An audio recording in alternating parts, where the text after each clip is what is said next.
Hey, in this video, we're going to cover MVC with servlets and JSP, and it will actually go into more detail than we did in the previous videos. So in the previous video, we had an overview of MVC, right? So the first thing is that the request comes into the controller servlet. We make use of the model, and then we have the view, and then that sends it back to the web browser.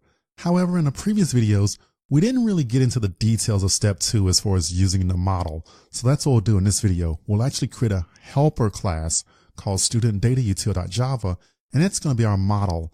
It's basically going to give us a list of students. So basically for step 2, our controller servlet will make a call to this studentdatautil, get a list of students, and then it'll put it into that request attribute, send it over to the view, and then the view will generate a view page that it'll send back to the browser. So this view page that the JSP sends back, we're going to enhance it a little bit. In the previous videos, we simply made use of a list. Here, we're actually going to make use of a table, because that's the most common thing that you'll do in a real application is display your information in tabular format. So we'll modify our JSP page to make use of a table.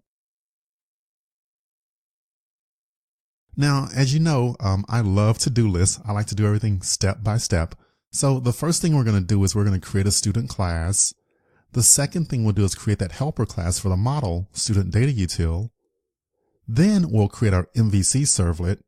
And then finally, we'll create the view JSP. And what I'll do is I'll show you all of these steps in the following videos, and I'll break it up to separate videos for each step. But don't worry, we'll see everything from scratch. You'll see everything step by step.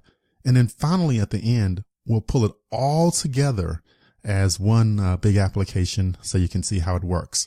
So we have a lot of coding in store for us. Let's go ahead and dive in.